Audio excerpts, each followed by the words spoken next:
신명기, 오늘은 개론을 소개합니다. 이 책을 개혁주에 기초한 우리 구약 성경 해설 제가 저술한 책을 가지고 소개하도록 합니다. 모세오경의 이제 마지막 책인 신명기입니다. 신명기 이름은 엘레 핫데바림, 이것들은 말씀이다, 이렇게 문장에 첫머리 오는 거를 히브리어는 성경으로 이렇게 이름으로 성경 그 이름을 첫머리로 사용합니다. 그러니까 우리 지금 이름하고는 좀 다르죠. 70인역으로 넘어오면서 이제 의미적으로 뜻을 좀 이렇게 제목으로 잡는 두 번째 율법, 두테로노미온께서 이렇게 두 번째 율법, 첫 번째 율법이 소개가 된 게 십계명을 통해서 소개됐기 때문에 바로 그 십계명에 대한 두 번째 설명, 이런 의미적 제목이 잡힌 겁니다. 그래서 영어로도 듀트로노미 이렇게 해서 두 번째 율법, 듀트로라는 말이 이제 라틴어에서 와서 이렇게 숫자 두를 뜻하는, 노미는 율법이라는 그런 뜻입니다. 그 한글로도 신명기, 직역하면 새로운 말씀, 둘째 율법, 율법의 반복, 이런 표현입니다. 신명기 1장 5절에 이 율법 설명하기를 시작하였더라, 이걸 줄여서 신명기 이렇게 이름을 붙잡은 겁니다. 그래서 율법에 대한 해설집 성격이 있습니다. 자, 그러니까 이제 우리가 민수기는 성도들이 어떻게 살았는가, 그 광야 생활을 통해서 순종과 불순종의 이 삶을 집중적으로 성도들의 성화의 그 삶의 모습을 다뤄준 겁니다. 신명기는 그 성화의 기준점이 되는 십계명을 이제 자세히 설명해 가는 겁니다. 이렇게 레위기는 예배와 제사, 이런 부분들, 또 민수기는 성도들의 생활과 관련된 성화에 이런 부분이 집중되어 있다라면, 신명기는 그 삶의 기준이 되는 십계명을 우리가 어떻게 이해하고 적용할 것인가, 우리 삶의 기준점이 되는 이 십계명을 잘 이해해야만이 우리 성도들이 예배윤리, 신앙윤리는 어떻게 우리가 지키고 살아가는가, 1계명부터 4계명, 또 5계명부터 마지막 계명은 생활윤리와 관련해서 아주 중요한 기준점이 되는 겁니다. 이 십계명을 몰라서 성도들이 특별히 성화적 삶에 있어서 많이 실패하는 겁니다. 특별히 이 십계명을 교회 안에서 가르치질 않아서 신비주의가 예언하고 뭐 미래를 내다보는 이러한 신비주의가 파고드는 겁니다. 왜냐하면 하나님의 뜻을 찾고 붙잡아야 되는데 성경에는 문자적으로 없고, 그러면 이걸 어떻게 적용해야 되는가? 오늘 우리 시대에 있는 다양한 이러한 삶의 문제들, 어떻게 이게 하나님의 뜻인지 찾을 겁니까? 성경에 문자적으로는 없어요. 또 문자적으로 있는 부분들은 구약의 농경 생활의 그런 명령들입니다. 농사를 짓고 가축을 치는 이러한 많은 농경 생활의 또 표현들입니다. 그거를 문자적으로 오늘 우리 시대에 적용할 수도 없습니다. 있는 것도 적용하기가 어렵고, 또 우리 생활의 많은 부분들에 없는 부분들이 또 많단 말이에요. 그러다 보니까 성도들이 답답하니까 하나님의 뜻을 찾기 위해서 자꾸만 신비 체험으로 가게 되는 것이에요. 교회 안에서 십계명을 체계적으로 훈련시키지 않았기 때문에 일상생활에서 의식주와 관련해서 또 예배와 교회 생활에 있어서 하나님의 뜻을 제대로 분별하지 못하는 이러한 심각한 일이 벌어지는 겁니다. 거꾸로 이 십계명을 잘 가르치게 되면 하나님의 뜻을 분별하는 것은 의외로 굉장히 쉽습니다. 이게 하나님의 뜻인가 저게 하나님의 뜻인가 헷갈리지 아니하고, 큰 물줄기는 십계명을 통해서 이렇게 잡아주고, 또 세부적인 것들은 그 추론의 해석이라고 하는, 그래서 우리 웨스민스터 신앙고백 1장 6항에 보게 되면 성경 해석의 3대 표현이 나옵니다. 문자적인 이러한 부분으로서 명시되어 있다라는 거예요. OX로. 두 번째, 필연적인 결론을 통해서 중요한 하나님의 뜻과 결론을 이끌어낼 수 있다라는 거예요. 이걸 우리가 추론적 해석이라고 표현하는 겁니다. 문자 그 이면에 내면에 흐르는 그러한 중요한 교리들이 있다라는 거예요. 삼일체 이런 표현도, 이성일인격 이런 표현도 문자적으로는 없습니다. 그러나 그 내용이 성경에 있는 거죠. 그래서 신학 용어로 얼마든지 그런 용어를 만들어낼 수가 있는 겁니다. 이렇게 추론적 해석을 우리 성도들이 배우셔야 됩니다. 그러니까 한국 교회의 이 대부분의 성경 읽기 프로그램과 훈련들은 문자적 해석에 맞춰져 있습니다. 그 이제 문자적 해석을 못하는 사람들은 신비주의 쪽에서 주로 영해를 많이 하죠. 풍유적 해석이라고도 하고 알레고리칼한 해석이라고도 하죠. 영적 해석이라고도 표현하는 것입니다. 예수님은 나는 문이다 라고 이런 표현들은 비유적인 표현이에요. 예수님이 무슨 이런 현관문은 아니잖아요. 구원의 천국으로 가는 문이다라는 것을 이렇게 우리의 일상생활에 문이라는 것을 통해서 나는 양들이 들어가는 천국의 문이다, 나는 길이요 진리다 이렇게 표현하는 것도 이게 하나의 영적인 그러한 해석이 되는 거예요. 비유적인. 그러나 모든 부분을 다 그렇게 해석하면 안 되는 겁니다. 영적으로 해석해야 되는 요한계시록에 또 이런 몇몇 부분들이 분명히 존재해요. 그렇지만 모든 부분을 문자로 무시하고 그렇게 해석하게 되면 상상의 해석이 되는 거예요. 이게 비유적 해석이기 때문에 이 비유적 해석이 많아지게 되면 상상의 해석이 되는 겁니다. 그러면 객관성이 떨어진다라는 거예요. 목사님들마다 전부 다 해석이 다 달라지게 되면 큰일 납니다. 중세 시대의 로마 카톨릭이 이 알레고리칼한 풍유적 해석을 지나치게 사용해서 교회가 타락한 겁니다. 풍유적 해석을 지나치게 사용하게 되면 신앙도 타락하고 교회도 타락합니다. 오늘날 순복음 오순절파를 통해서 얼마나 많은 영적 해석들을 합니까? 상당히 위험한 겁니다. 중세 시대가 그거 하다가 부패하고 타락한 겁니다. 거기에 대한 반대로 종교개혁이 문자적 해석을 회복해 준 겁니다. 그런데 제세례파는 이 문자의 해석에서 넘어서서 극단적인 문자주의로 치우친 거예요. 14만 4천 명. 14만 4천 명만 천국 간다. 14만 4천 1명째의 성도는 천국 못 가고 7년 대환란을 거친다는. 아니 성도가 창세기부터 계시록까지만 해도 초대교회만 해도 얼마나 성도들이 많은데 14만 4천 명만 들어가게 되면 나머지 성도들은 어떻게 됩니까? 그러니까 1등급, 2등급, 3등급 이런 공로주의 개념이 들어와 버리는 거예요. 666 이런 것을 결국 숫자로 이렇게 적용을 해서 바코드가 이렇게 666으로 되어 있다 해서 바코드 찍으면 사용하면 지옥 간다라고 하는 이런 세대주의. 이 세대주의는 극단적 문자주의를 추구하는 겁니다. 여호와 증인 보세요. 재림 날짜 계산하고 성경에 그 날짜 표현이 있는 것들을 억지로 짜매치면서 1290일, 1260일 이런 날짜들이 있단 말이에요. 한때, 두때, 반때 이런 날짜들을 문자적으로 극단적으로 맞추면서 예수님의 날짜를 계산하려고 하는 여호와 증인들이라든가 다 이 세대주의 계열이 극단적 문자주의입니다. 그러니까 한쪽은 신비 체험을 하는 이런 사람들에 의한 영적 해석, 한쪽은 또 이런 세대주의자들, 제세례파들에 의해서 극단적인 문자주의자들.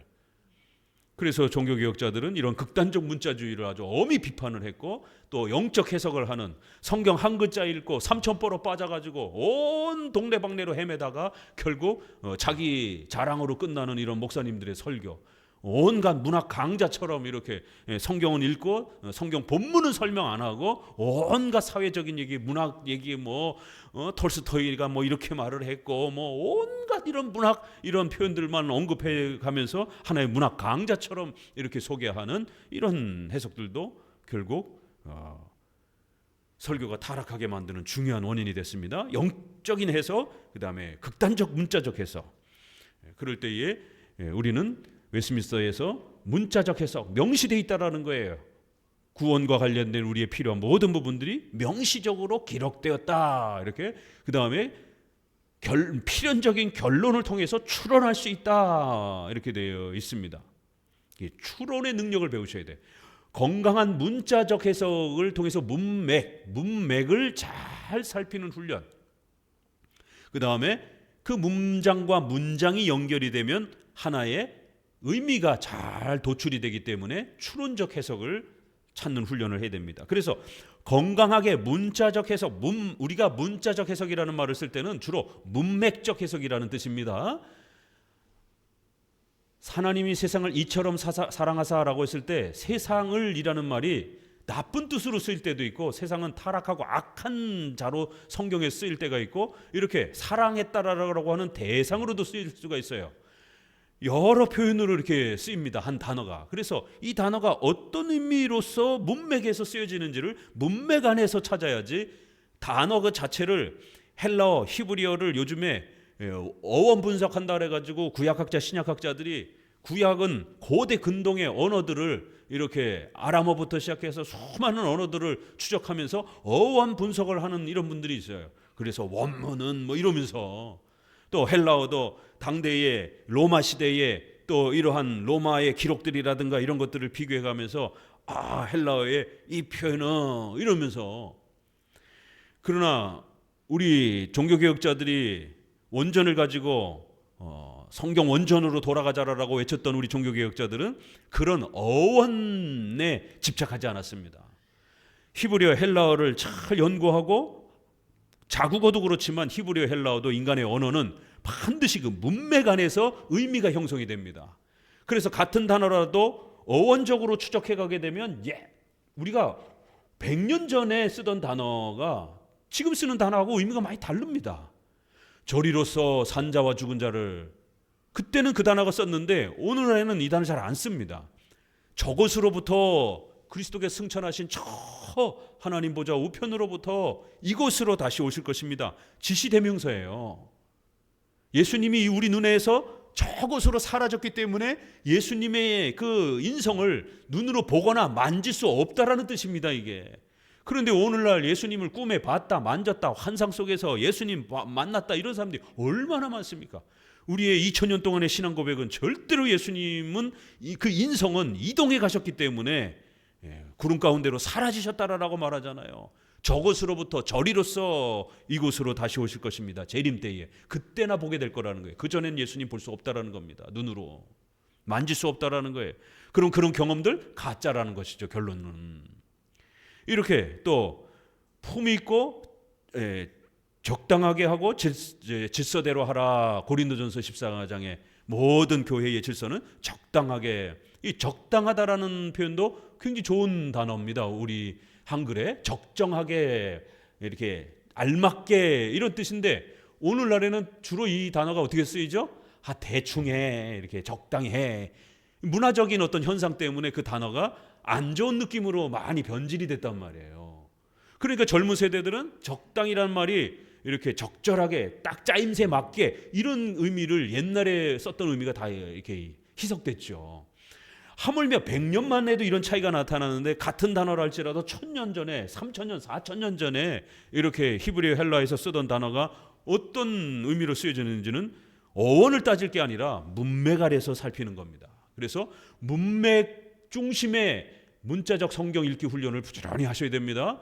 흥분해가지고 감정 중심으로 성경을 읽으시면 안 되고 냉철하게 이성 중심으로 그 글을 주어, 동사, 목적어, 서술어를 정확하게 읽어야 됩니다.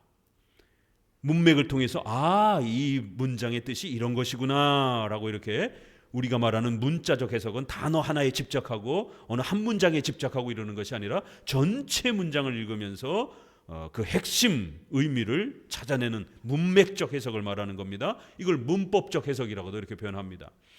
이렇게 추론적 해석, 문법적 해석, 그 다음에 그래도 없는 거는요, 크리스찬의 사려 분별로 중생된 크리스찬의 이성을 가지고 상식을 가지고 잘 판단하라는 거예요. 이걸 우리가 상식적 판단이다라고 이렇게 표현을 합니다. 우리 인간은 이성을 가진 존재입니다. 예수님을 믿고 난 이후에도 여전히 우리는 이성을 가진 인격적 존재입니다. 그래서 성경의 이 문맥적 해석, 그 다음에 추론적 해석에 벗어나지 않는 범위 내에서 주일 성수는 명시적으로 명령되어 있지만 몇 시에 예배 드릴지는 농촌과 도시의 형편에 따라서 10시든 11시든 오후 예배를 또 몇 시에 드릴지 이건 성경 어디에도 없는 겁니다. 그 지역의 성도들의 삶의 형편에 따라서 얼마든지 상식적으로 정하면 되는 겁니다. 이렇게 세 가지 웨스트민스터 우리 신앙 고백은 표현되어 있고 이거를 이제 우리가 조금 더 신학교에서는 문법적 해석, 역사적 해석, 교리적 해석 이렇게도 표현을 합니다. 이런 훈련들을 통해서 십계명을 정확하게 해석하는 훈련들을 하셔야 되고 그래서 십계명은 달랑 10개밖에 없지만 이 10개가 얼마나 어마어마하냐면 성경 전체가 이 10개로 줄어진 겁니다. 성경 전체의 핵심은 십계명이다 이렇게 표현하는 거예요. 이 십계명은 둘로 되어 있습니다. 하나님에 대한 명령에 대한 요구 1에서부터 4계명, 5에서부터 10번째는 이웃 사랑에 대한 명령, 하나님 사랑과 이웃 사랑. 마태복음에서 율법의 전체 성경의 대강령, 핵심은 무엇입니까? 하나님을 사랑하라. 그와 같이 내 이웃을 사랑하라. 이렇게 성경 전체는 둘로 구성이 될 수 있다는 겁니다. 구조가. 줄이면 두 개고 조금 넓히면 10개 정도 된다는 거예요. 이 많은 방대한 내용이 10개로 정리가 된다는 거예요. 그러니까 십계명은 우습게 보면 안 되는 게 이 10개의 문장 안에 66권 성경의 이 방대한 내용이 다 확장될 수 있다는 거예요. 더 나아가서는 성경에 없는 내용들까지 우리가 문법적 해석, 추론적 해석을 기초로 해서 우리 시대에 에어컨을 사용해야 될지, 자동차를 우리가 사용해야 될지, 이러한 여러 가지 AI를 사용해야 될지, 이런 4차 문명의 이러한 부분들 성경에 없지만 상식적으로 우리가 어떻게 우리의 의식주와 관련해서 이것이 성경적으로 사용돼도 되는지를 그렇게 상식적으로 적용해 가는 겁니다. 확장이 되는 거예요. 성경에 그 단어와 글자가 없지만 그 의미와 내용이 포함되어 있는 겁니다. 살인하지 말라라는 계명이 있는 겁니다. 그런데 오늘 우리 시대는 현미경이 발달이 돼서 정자와 난자라는 세포까지 들여다볼 수 있는 어마어마한 의학적, 과학적 발전을 이뤘단 말이에요. 성경에는 정자, 난자 개념이 없습니다. 그냥 아기를 죽이면 안 된다, 낙태하면 안 된다라는 이제 이런 부분이 이렇게 큰 뭉직한 단어로 있는 거예요. 그러면 살인이라는 개념을 어디까지 적용해야 되는지 상식적으로 우리의 문화 안에서 여러분이 확장하는 훈련을 해야 됩니다. 그러면 수정체를 버리는 것, 죽이는 것, 이것도 살인에 해당이 될 수 있는 겁니다.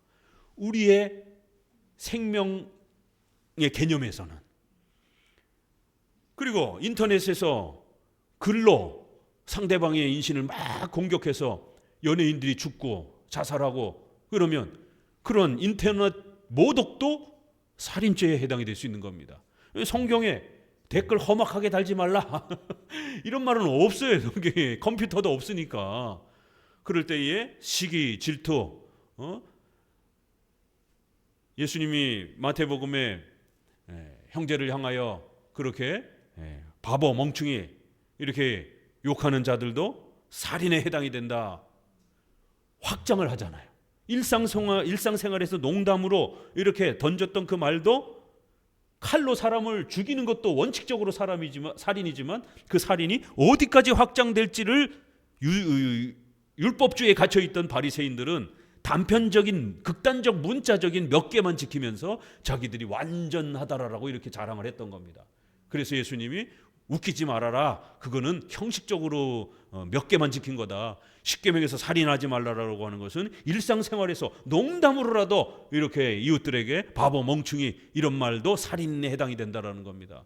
그럼 오늘 우리에게는 인터넷에서 그렇게 인식 공격을 하는 이런 것도 살인에 해당이 될 수 있는 겁니다. 이렇게 십계명을 정확하게 구축하면 이게 어마어마하게 확장될 수 있는 거예요. 그래서 하나님의 말씀은 우리의 전 삶에 답을 준다라는 겁니다. 그런데 성경 해석을 하는 법을 배우지 못했기 때문에 성경을 통해서 하나님의 뜻을 찾는 재미가 없는 겁니다. 또 그걸 하나님의 뜻으로 알고 적용했을 때 실제로 하나님의 섭리 안에서 그 열매가 주어지는 이 놀라운 기쁨도 맛을 보지 못하는 거예요. 성경대로 해야만이 하나님이 역사하시고 동행해 주시고 기도응답의 역사가 일어납니다. 그런데 신비체험에 빠져가지고 뭐 이상한 환상 보고 반드시 될 거야. 이건 자기 신념이죠. 그래서 무슨 요즘에 뭐 선포기도 해라라고 나는 뭐 1,000억을 벌 거다. 아니에요. 미래형으로 하지 말고 과거형으로 해래요. 뭐 나는 1,000억을 벌었다. 이 마인드 컨트롤 같은 이런 선포기도니 무슨 요즘에 또 그런 게 유행하더라고요.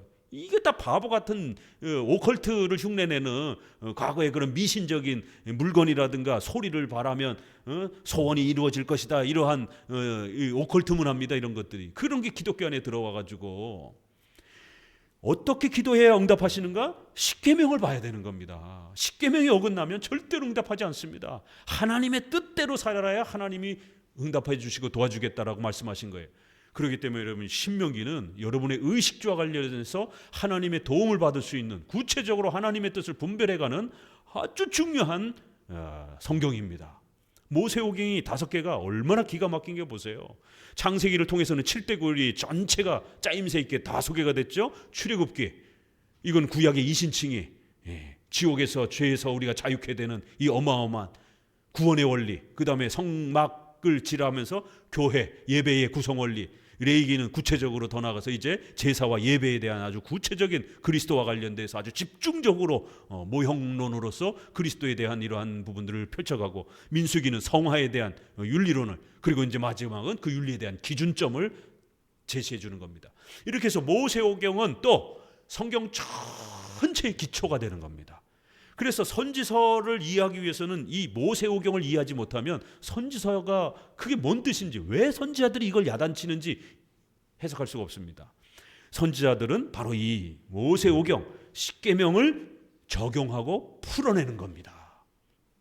그래서 십계명에도 보게 되면 이런 기초 원리들이 선지서에서 백성들이 이거를 너무 줄여서 문자적으로 극단적 문자주의로 이렇게 했을 때 야단 맞았고, 이거를 상상적으로 영해를 해갖고 자기들 멋대로 편의대로 적용했을 때 야단 맞았고, 십계명에 또 못 미치게 적용했을 때, 안 지켰을 때 책망을 하고, 이런 책망들이에요.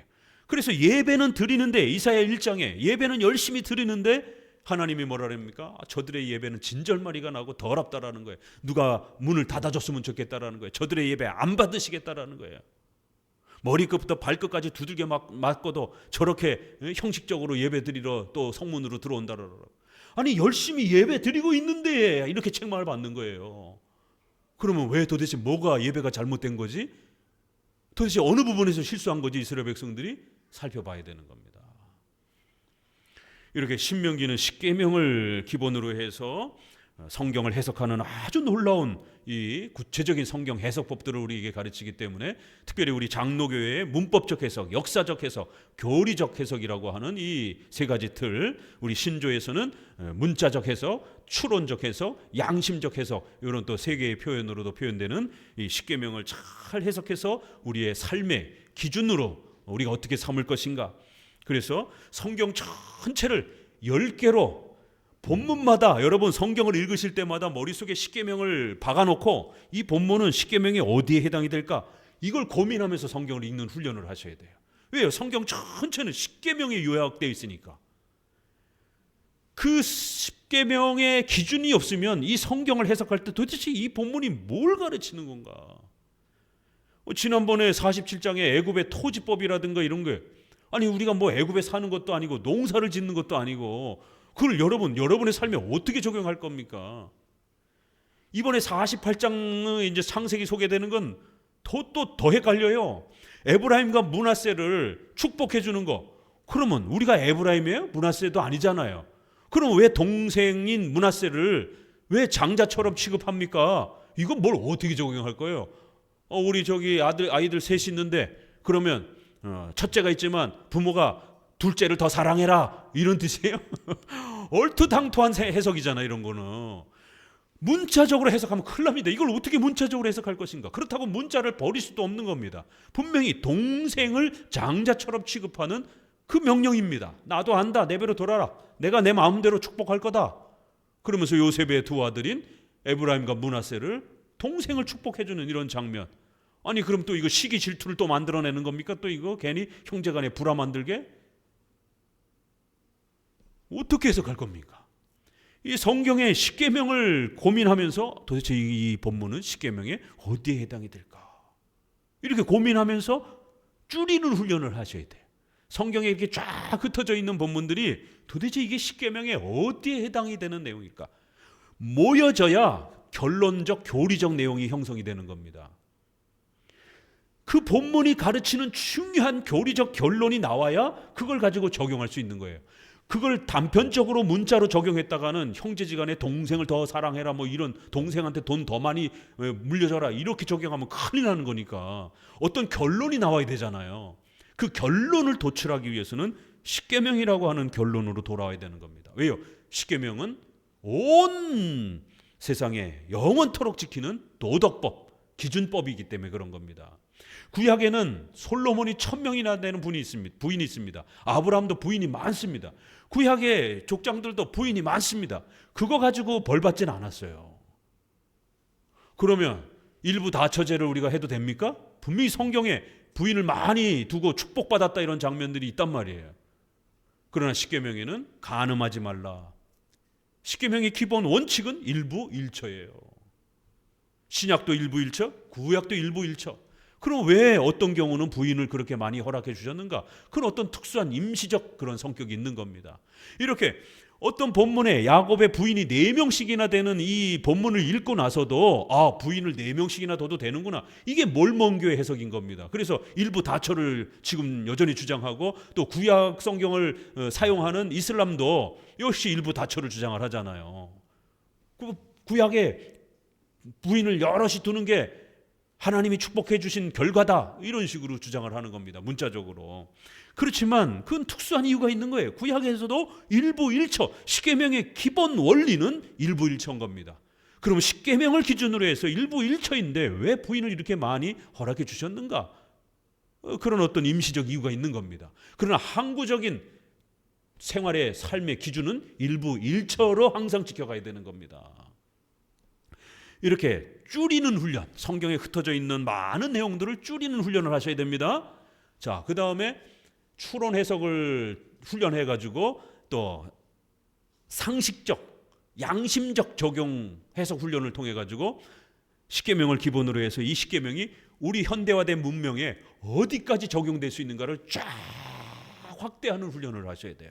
성경에 문자적으로 추론적으로는 없지만 이 토대 위에서 이 범위를 벗어나지 않는, 이 정신을 벗어나지 않는 십계명의 기본 원칙 아래에서 그것이 어디까지 확장될 수 있는가 확장시키는 훈련을 해야 돼요.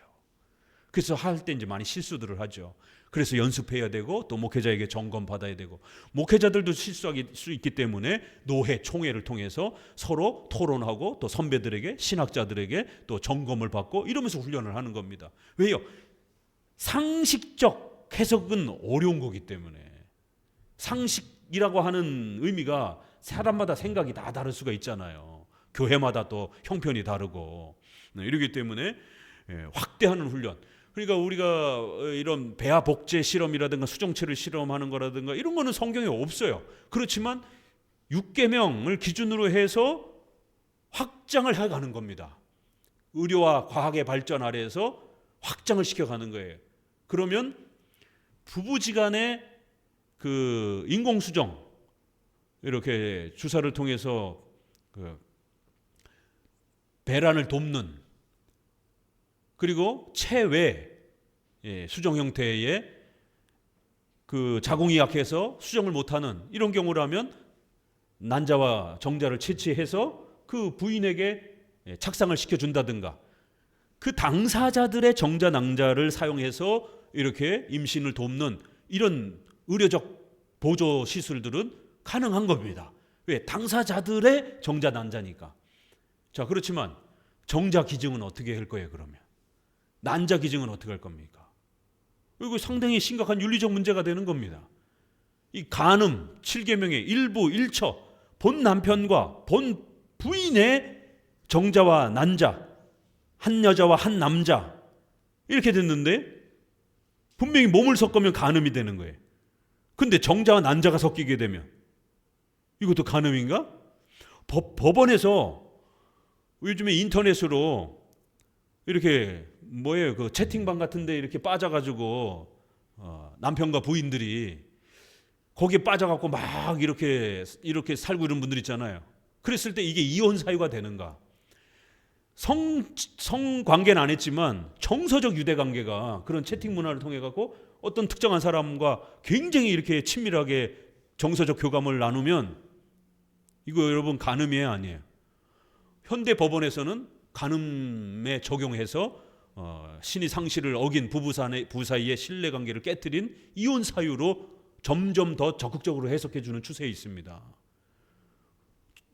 몸을 이렇게 부딪혀갖고 몸을 성관계를 안 했다 하더라도 부부는 정서적 마음의 이 하나됨과 일치감도 굉장히 중요하기 때문에 다른 그런 남자와 여자랑 정서적 그러한 어떤 친구 사이를 넘어서서 이런 어떤 깊은 이런 애정의 유대관계를 형성한다라면 그것도 정신적 간음이 될 수 있다라고까지 법원에서 이렇게 적극적으로 확대해 줍니다. 그러면 정자 난자 기증받는 것, 이게 이제 법으로는 이제 나라마다 다를 수 있잖아요. 그래서 연예인 중에서도 우리나라에 이게 기증이 안 되다 보니까 일본에 가가지고 이렇게 받아가지고 애를 낳고, 우리나라에서는 좀 제한적이다 보니까 이런 일이 벌어지잖아요. 국가법으로도 어떤 방향이 있고 우리 신앙적인 방식에 있어서는 더 문제가 되죠. 남의 남자 여자의 정자 난자를 기증받으면 이게 간음입니까 아닙니까? 확대 해석을 해야 되는 거예요. 또 더 나가서 그 부부의 정자 난자를 통해서 수정체를 만들었는데 자궁이 약한 거예요. 그러니까 언니가, 처제가 대신 임신해 주는 거예요. 자궁을 빌려주는 거예요. 이게 이제 법으로도 가능한 나라가 있고 불법인 나라가 있어요. 왜? 아주 모르는 사람한테 부탁하기보다는 그래도 자기 집안에, 남자나 여자 집안에 자기 혈육이니까 그래도 좀 더 혈육 개념이 가까워지니까 부탁을 하는 거예요. 그래서 삼촌한테 정자 기증을 부탁을 하고 또 대리모 형태를 이모한테 부탁을 하는 겁니다. 이게 윤리적으로, 신앙적으로 어떻게 됩니까? 확대 해석을 해야 되는 거예요. 6계명과 7계명을 부단히. 그래서 이런 거는 개인이 선택할 수 없기 때문에 목사님, 그 다음에 판사, 법률가, 그 다음에 의료 전문가, 국가의 관원, 이런 사람들이 함께 모여서 그 시대의 어떤 중요한 이 윤리적 이 하나의 성명을 발표를 해줘야 되는 겁니다. 어느 한쪽 목소리만 또 들어서는 안 되고. 그렇게 해서 대리모의 이런 친인척에 대한 문제, 더 나가서는 다른 또 여자를 돈 주고 이렇게 또 대리모 부탁하는 이런 문제들 안 되죠. 본 남편과 부인의 정자 난자를 통해서 본 자신의 부인의 그 자궁을 통해서 이렇게 인공적인 그러한 기술적인 의료적인 것들을 베푸는 것은 우리가 현대 문명의 발전을 죄악시하지 않기 때문에 그런 것들은 허용할 수 있다 할지라도 그 부인과 남편을 넘어가는 이제 이 선에서는 안 되는 겁니다. 그래서 이렇게 기준을 잡고 현대 문명의 또 이러한 다양한 혜택들을 우리가 죄악시하지 않으면서 취사 선택할 수 있는 부분들을 상식적으로 끊임없이 이렇게 조율해가면서 그 시대에 또 사람들이 쫓아오는 그런 상식적인 그러한 또 이러한 그 이해들을 우리가 함부로 또 넘어서거나 무시하거나 이러면 안 되고 그 정도를 또 존중하면서 우리 기독교 윤리와 또 이렇게 잘 조화를 맞추면서 하나의 목소리를 내줘야 되는 겁니다. 이렇게 신명기는 십계명을 우리 삶에 적용하는 방식에 있어서 아주 놀라운 대사회적인 이러한 아주 큰 질문들에 대해서도 기독교적인 답을 내놔줄 수 있는, 왜요? 세상 사람들은, 기독교인들은 그럼 어떻게 답하실 것입니까? 항상 기독교의 답을 요구한단 말이에요. 그럴 때 성경의 문자적인 것만 갖고 대답하면 단편적이 돼버리고 답을 할 수가 없는 거죠. 그런 용어와 표현이 없는데, 그래서 이렇게 추론의 해석을 통해서 상식과 연결해서 확장해 가는, 그래서 이게 결론적으로 하나님의 뜻이다라고 이렇게 찾는 훈련. 그러니까 첫 번째는 문자적으로 문맥을 통해서 잘 찾는 훈련을 하셔야 되고, 두 번째로는 성경 전체, 창세기 전체를 이렇게, 여러분 이제 거의 끝나가니까 어때요? 창세기의 흐름이 쫙 꿰어지죠. 어느 정도 추론이 되는 겁니다. 큰 흐름이 있으니까. 추론적 해석. 이 추론 해석이 굉장히 어렵다고 말씀을 드렸습니다. 그래서 추론적 해석을 하기 위해서는 기준점이 필요한 거예요. 기준점이 흐트러지게 되면 가을지자로 막 삼초포로 빠져가지고 해석을 하게 되니까 기준점이 있어야 십계명을 기준으로 해서 또 그것을 십계명을 우리가 교리적으로 표현하면 7대 교리 형태로 또 이렇게 정리가 되는 겁니다. 그래서 7대 교리와 십계명이 우리 안에 정확하게 기준점을 갖고 성경 전체를 줄여도 보고 확장도 해보고, 그리고 그게 정확하게 우리 안에 잘 구축되어 있으면 우리 시대의 다양한 상식과 우리 사회의 의료, 또 이런 여러 가지 문화, 이런 부분들을 충분히 살펴보면서 도덕적으로 옳은 것들을 결론을 내주는 겁니다. 마지막이 사실은 제일 어려운 거예요. 그래서 그런 의료 해석처럼 추론 해석도 어렵지만 결국 추론 해석 다음으로 더 어려운 거는 이제 상식적 해석인 것입니다. 이렇게 성경 해석은 1단계, 2단계, 3단계 형태로 우리 선조들이 그렇게 구축을 했습니다. 그래서 이제 어거스틴이 그 유명한 말을 했죠. 어느 게 하나님의 뜻입니까, 목사님? 이렇게 물으니까 성경을 죽도록 읽으십시오. 성경을 아주 끊임없이 읽으십시오. 성경을 지극히 사랑하십시오. 그러면 하나님의 뜻이 보일 겁니다. 그 다음에는 어떻게 해야 되죠? 당신의 마음속에 드는 대로, 원하는 대로 하십시오. 이 어거스틴은 수사학자라 참 말을 멋있게 해요. 성경이 우리 뼛속까지 스며들도록 밤낮으로 성경을 공부하고, 무조건 성경을 천독 읽으면 눈이 열린다 그런 개념이 아니라 문법적 해석, 역사적 해석, 교리적 해석, 이러한 해석 원칙을 잘 구축해서 딱 한 번을 읽더라도 정확하게 읽는 게 중요한 겁니다. 1000번의 숫자량을 강조하는 게 아닙니다. 산속에 들어가서 성경 1000번 읽고 오고 나면 이단됩니다. 성경 해석의 원칙을 배우지 않고 무조건 그냥 1000번만 읽게 되면 대부분 영적 해석, 극단적 문자적 해석에 빠져가지고 이단됩니다. 딱 한 번을 읽더라도 정확하게 3대 해석 법칙을 따라서 7대 교리와 십계명을 벗어나지 않는 그 틀을 딱 갖추고 있는 것이 중요한 겁니다. 그렇게 해서 열심히 올바른 성경 해석 법칙 안에서 아주 온 힘을 다해서 성경을 읽어내고 해석하는 법들을 훈련하라는 거예요. 그 다음에 어떻게 됩니까? 그 다음에 네 마음대로 해, 이러는 거예요. 그러니까 성경이 우리의 사상, 마음 전체의 우리의 생각을, 의지를 지배하게 되면 우리는 악한 쪽으로 방향을 안 잡게 된다는 거예요. 그래서 박윤선 박사님이, 우리나라의 최고의 장로교 박윤선 박사님이 계시 의전 사색이라고 하는 유명한 말을 쏟아낸 겁니다. 어거스틴이 한 말을 멋있게 한자로 이렇게 줄여서 표현한 거예요. 성경 의전 사고를 하라는 거예요. 그 훈련을 해라는 겁니다. 계시 의전 사색. 모든 생활 속에서 밥을 먹고 직장 생활하고 결혼하고 투자를 하고 이런 모든 부분에서 성경을 읽고 성경의 관점에서 생각하고 성경의 그 흐름 속에서 이걸 어떻게 해야 될 것인가를 끊임없이 성경과 연결을 해서 사색하고 묵상하고 끊임없이 질문하고 그렇게 살아가라는 거예요. 그리고 우리가 성경신앙이라고 조선만 박사님은 또 그렇게 표현했고, 박윤선 박사님은 계시 의전 사색, 계시 성경 의전 묵상, 이렇게도 표현을 한 겁니다. 이렇게 성경을 올바른 해석 관점에서 십계명 7대 교리를 기준점으로 해서 충분히 해석하는 훈련을 쌓고 성경을 읽게 되면 하나님의 뜻을 이해하게 돼요. 깨닫게 돼요.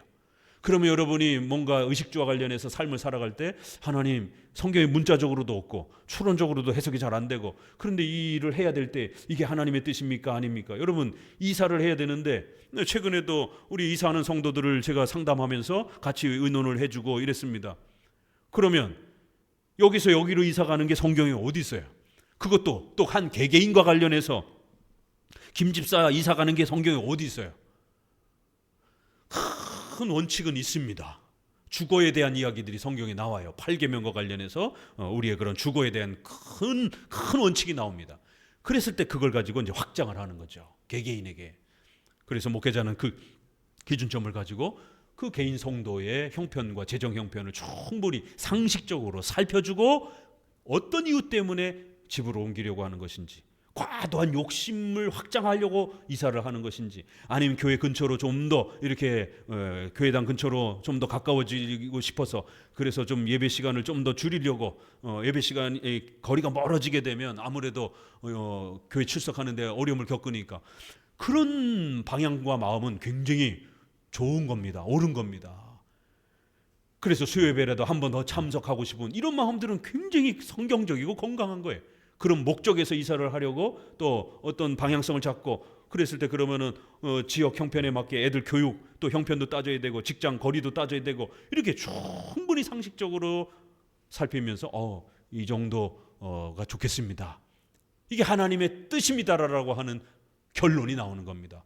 그리고 집을 산다든가 전세를 얻는다든가 이렇게 해서 조금 어려운 형편이 됐을 때 하나님 도와주세요. 조금 한 80% 정도는 되는 것 같은데 한 20% 정도가 지금 내 형편에서는 조금 어렵습니다. 그러면 이제 기적 같은 일이 일어나는 겁니다.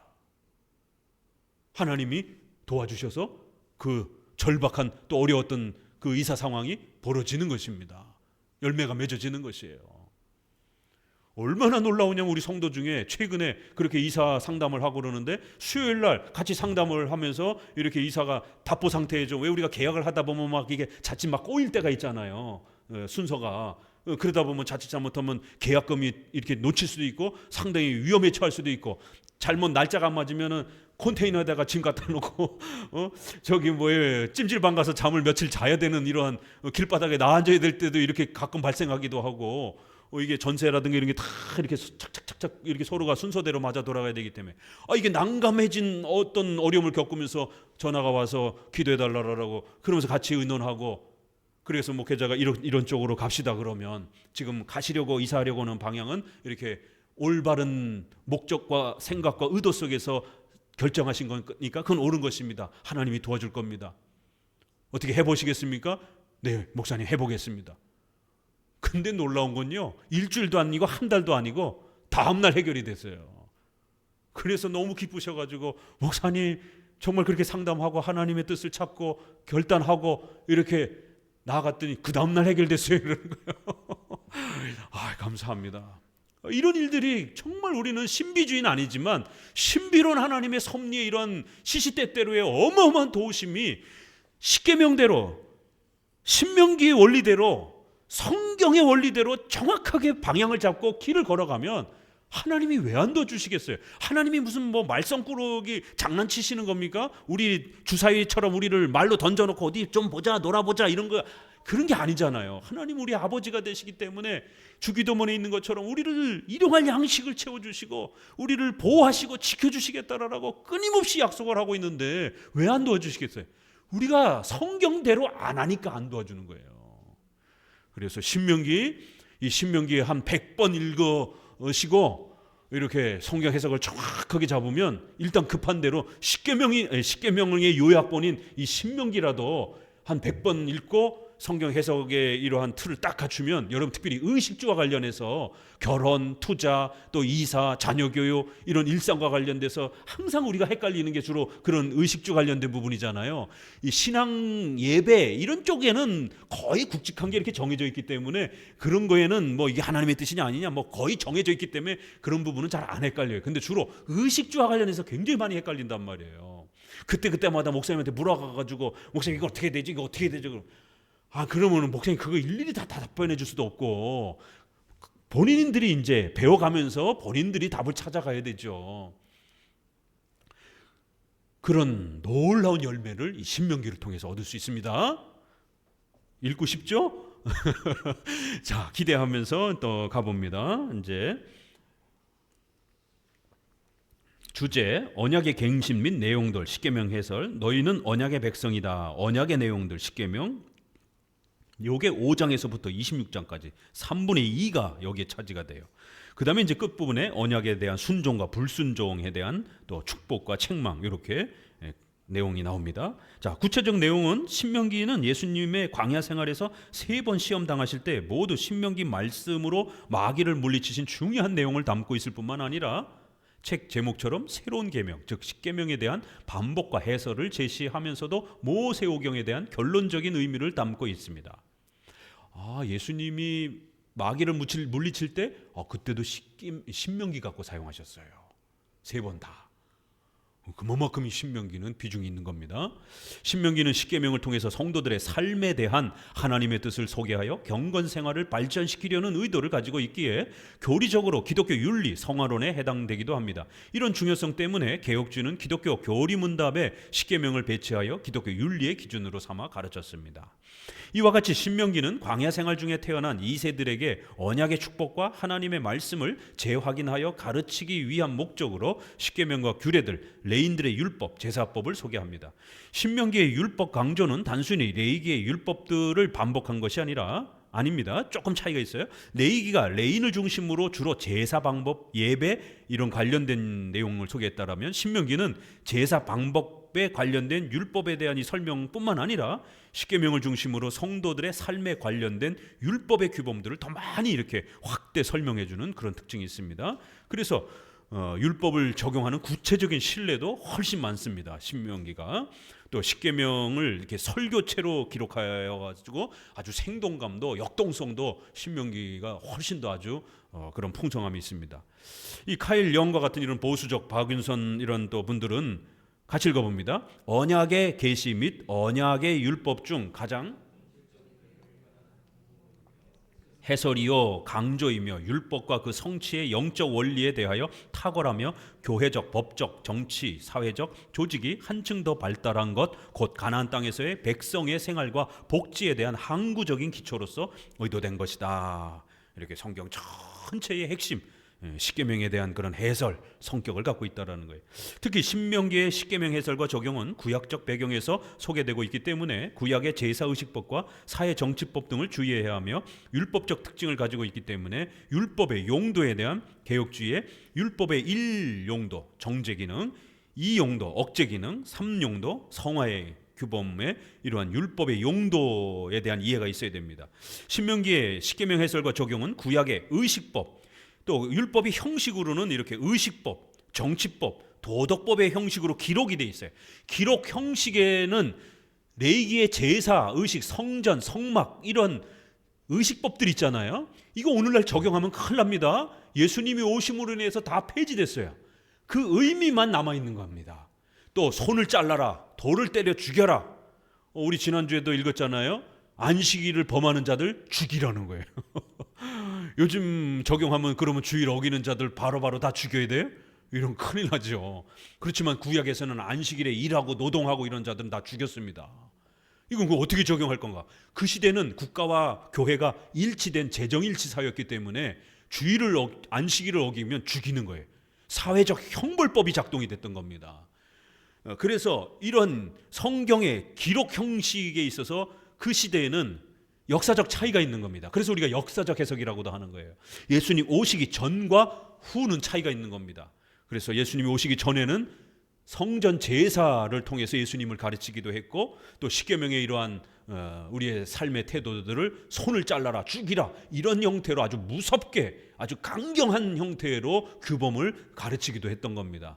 그러나 이제 종교가 분리가 되는 이런 형태로 교회와 국가가 좀 더 분명하게 이렇게 자리를 잡은 예수님이 오시고 난 이후에는 그런 정치 형벌법이 이것도 역시 중단이 된 거예요. 의미만 남아있는 겁니다. 그래서 기록하는 형식에서 예수님이 오시기 전과 후에 이런 구약의 의식법과 정치 형벌법은 형식은 중단됐고 내용만 남아있기 때문에 내용은 십계명 안으로 스며들어 있는 겁니다. 그래서 십계명을 가지고 이 내용이 이런 의미로 우리 안에 있구나. 그럼 그걸 적용하면 되는 거예요.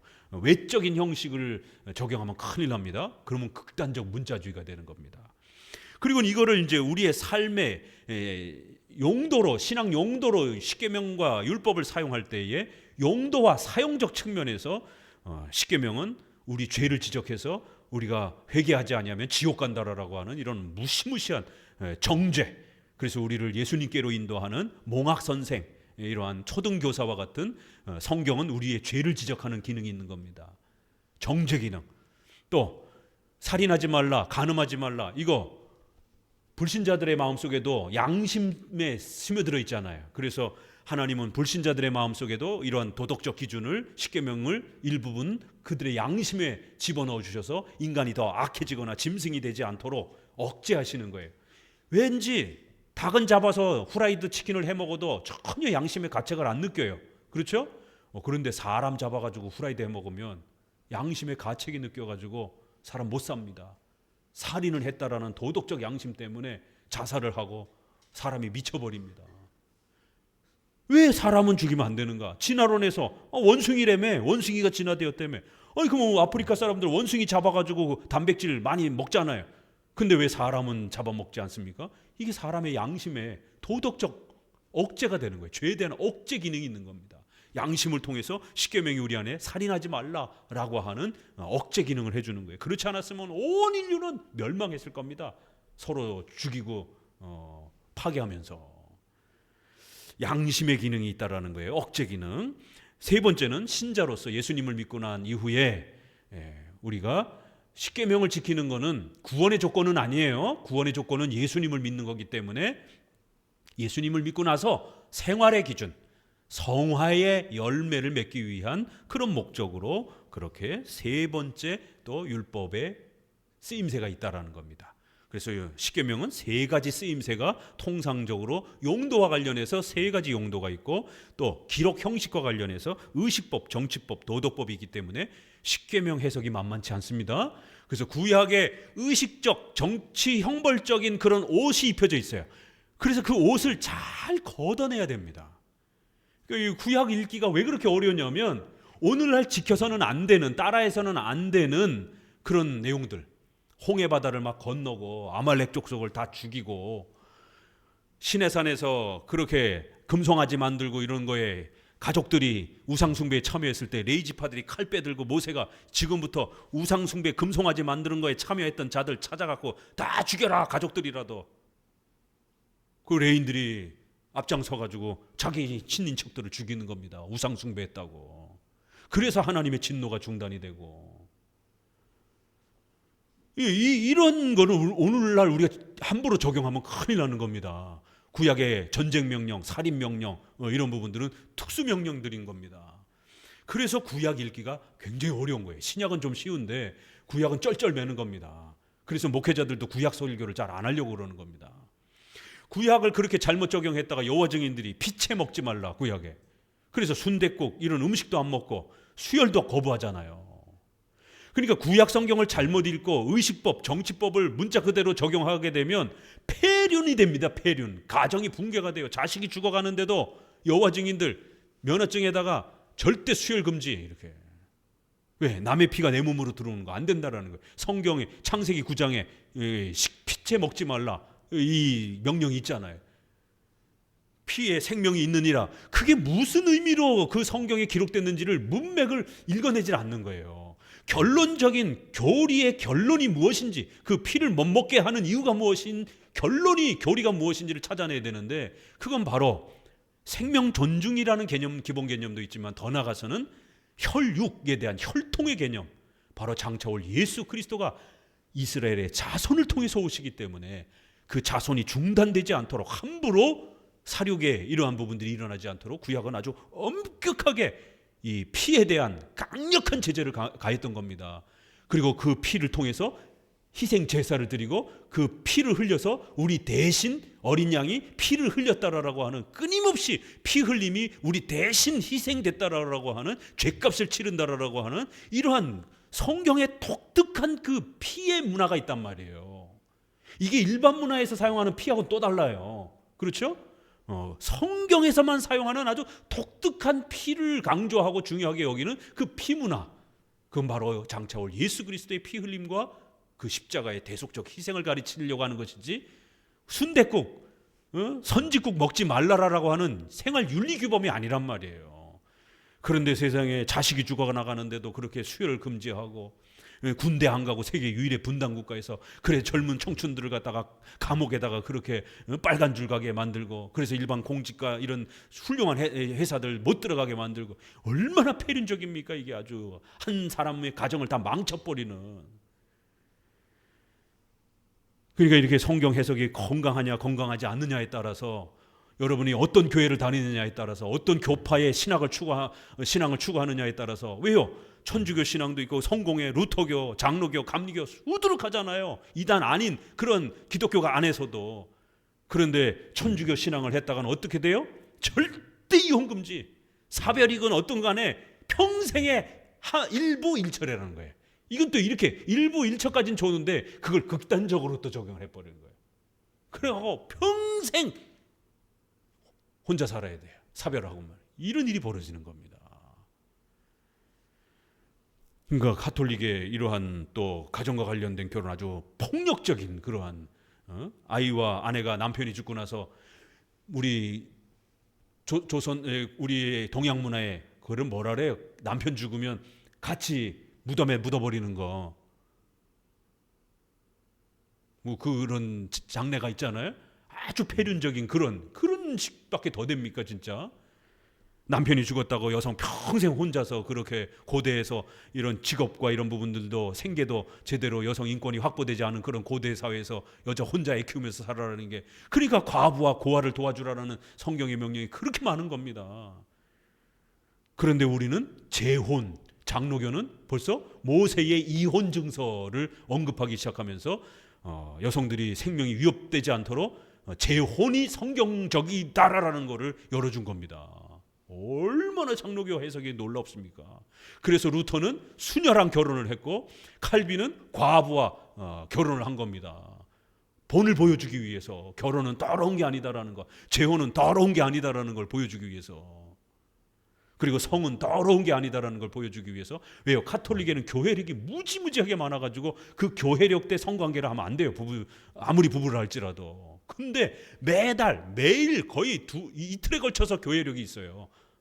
뭐 성인의 날 무슨 날 이래가지고. 그래서 가톨릭은 애를 낳기 위할 때까지만 목적으로만 성관계라고, 그 외에는 절대 성관계 금지. 성은 더러운 거기 때문에. 그래서 사제와 수녀들은 결혼 안 하잖아요. 이런 이제 해석들이 나오는 겁니다. 동정성에 대한 그 미신적 추종. 동정, 결혼하지 않는 게 거룩한 것이다라고 하는. 그래서 마리아 동정설도 나오는 겁니다. 마리아가 절대로 남자를 가까이 하지 않았다라고 하는 이런 해괴망측한 해석들이 나오는 겁니다. 성경 해석 잘못하게 되면 삶이 붕괴가 되는 겁니다. 우리 장로교 해석이. 그래서 가장 건강하고 성도들의 삶을 아주 튼튼하게 보호해주는 역사적으로 검증된 그러한 훌륭한 이런 해석인 겁니다. 자, 넘겨가 보시게 되면 102페이지 이제 3장 특징 부분에서 십계명 구조는 같이 한번 읽어봅니다. 하나님 외에 다른 신을 섬기지 말라. 2계명 우상 숭배하지 말라. 3계명 하나님의 이름을 망령되이 부르지 말라. 4계명 안식일을 거룩히 지키라. 5계명 너희 부모를 공경하라. 6계명 살인하지 말라. 7계명 간음하지 말라. 8계명 도둑질하지 말라. 9계명 이웃에게 불리한 거짓 증거를 하지 말라. 10계명 내 이웃의 아내와 재물을 탐내지 말라. 우리 5살 아래에 있는 부모를 가지고 있는 부모들은 주기도문, 십계명, 사도신경 이거 어렸을 때 암송 훈련을 부지런히 시켜야 됩니다. 어렸을 때 외워두면 평생 가요. 근데 이제 어른이 돼서 외우려면 잘 못 외워요. 아니 세상에 장로교 다니는 성도들이 우리 생활에 이 하나님의 뜻을 찾는 핵심 기준인데 십계명도 못 외우시는 분들이 많아요. 이런 큰일 납니다. 십계명을 외워야 됩니다. 그러니까 단어 문장으로 하게 되면 2계명도 굉장히 길어요. 그러니까 줄여서라도 외우시면 돼요. 2계명 우상 숭배하지 말라. 10번째 길지만 탐욕하지 말라. 이렇게 딱 하나만 외워도 괜찮아요. 아이들한테는 간략한 형태로라도 외워도 괜찮습니다.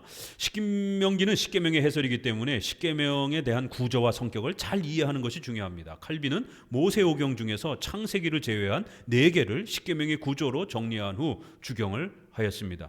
즉 모세오경 전체가 십계명을 중심으로 구성되어 있음을 발견한 겁니다. 요거 제가 출애굽기의 앞부분에 그 예의 샘플을 이 책에 이렇게 한번 실어드렸어요. 요약을 해가지고. 그러니까 칼빈은 4개의 성경을 창세기 빼놓고 십계명 아래로 다시 편집을 해봐줬어요. 아, 이렇게 모아질 수도 있구나. 이 책에도 소개했으니까 한번 어떻게 이 4권의 성경이 십계명 아래로 모아질 수 있는지. 이 본문도 여기에 해당이 되는구나. 대제사장 아론의 그 복장, 아론에게 명령되어진 이런 많은 그 명령들 어느 계명에 해당이 될 것 같아요? 2계명에 해당이 된다고 이제 칼빈은 설명해 갑니다. 예배의 방법론을 가르치는 것이다라는 거예요. 그러면 구약에는 규정적 원리가 외적 형식으로는 제사 형태로 되어 있는 거예요. 그렇죠? 대제사장이 집례하는 방식으로.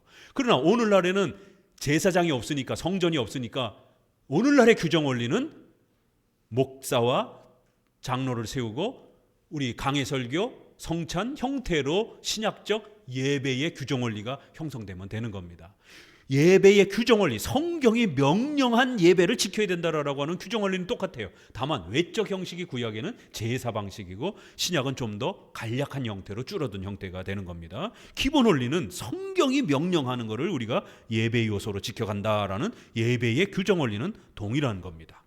마찬가지로 박윤선 목사님도 자신의 신구약 주석을 해설하면서 전체가 십계명을 기초로 자신의 주석은 주경되었다라고 이렇게 서문에 밝히십니다. 십계명은 성경 전체의 뼈대이며 율법의 핵심적 요약이며 성화의 규범입니다. 이제 십계명의 구조는 1계명부터 4계명은 하나님을 사랑하는 방법에 대한 것, 5계명부터 10번째는 이웃사랑과 관련된 그러한 또 하나님의 뜻을 소개합니다. 자, 이걸 정리해 보면 1계명은 하나님을 섬기라, 하나님만을 섬기라는 대상에 대한 삼일체 하나님, 오직 예수 그리스도, 오직 성경, 이런 내용들이 들어가는 거예요. 2계명 예배의 방법론, 우상 숭배하지 말라. 이 우상이라는 말이 영어로 가면 이미지예요. 그림, 조각, 형상화하지 말라라는 거예요. 하나님을 섬기되 하나님을 그림이나 조각 형태로 로마 카톨릭처럼 이미지화해서 형상화해서 예배하면 안 된다라는 거예요. 시내산에서 금송아지 만들어 놓고 시각적인 효과를, 자극을 받고 싶은 거예요. 이게 인간의 본성입니다. 불교에 가면 딱 들어서자마자 4대 천왕이 막 귀신 잡는다라고 막 무섭게 막 이렇게, 그리고 불상도 막 그러면 뭔가 좀 경외감이 들잖아요. 카톨릭 딱 들어가 보세요. 막 희망찬란하게 막 동남아에 또 이런데 힌두교라든지 이런데 가보세요. 막 그 시각적 이미지가 어마어마한 겁니다. 인간의 본성은 청각보다 시각적 이미지가 훨씬 더 자극적으로 영향을 받습니다. 그래서 우리가 TV에서 15초 광고가요, 슈퍼볼 미국의 그 광고가 그 뭐 몇 초 하는데 수억씩 수십억씩 들어가는 거예요. 왜요? 그 시각적 그 효과가 세뇌 교육 효과가 있기 때문에. 그래서 시장에 갔을 때 무의식적으로 그 브랜드를 고른단 말이에요. 이게. 그래서 종교 교육은 절대로 시각적 교육을 하면 안 된다라는 겁니다. 하나님은 영이신 분이기 때문에, 하나님은 이미지, 형상으로 나타낼 수 없는 분인데 자꾸만 하나님을 그림으로 그리고, 더더구나 삼일체 하나님은 한 분이면서도 삼위이면서도 한 분, 이거를 어떻게 그림으로 나타냅니까? 인간의 도형 기호로 절대로 물리학 법칙으로 이 표현을 할 수가 없습니다. 하나이면서도 셋이면서도 하나를 어떻게 이거를 수학적 기호로, 물리학 기호로 표현합니까? 형상화할 수가 없는 겁니다. 신성이면서도 인성을 가지신 한 인격 안에 신성과 인성을 동시에 가진, 뭐 예수님이 아수라 백작입니까? 여기 반 딱 나눠가지고 이쪽은 인성이고 이쪽, 이런 게 아니죠.